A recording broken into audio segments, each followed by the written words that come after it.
musim nak jimat ni sebelum ni setiap kali makan je pergi kedai kan. Boleh dapatkan satu lunchbox ni.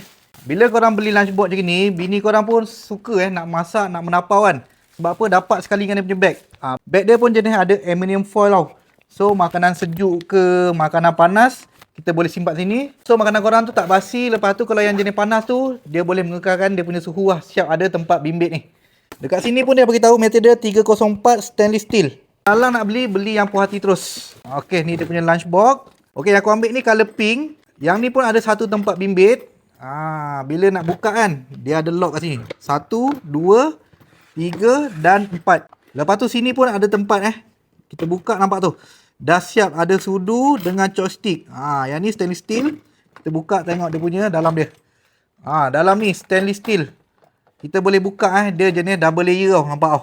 Bila dah sampai tempat kerja, makanan dah sejuk, angkat yang ni kita boleh letak dalam microwave untuk kita panaskan. Memang cantik guys. Abang-abang dah sampai rumah, basuhkan lah. At least bini nak tapaukan makanan esok, dia tengok bekas kita dah tolong basuhkan.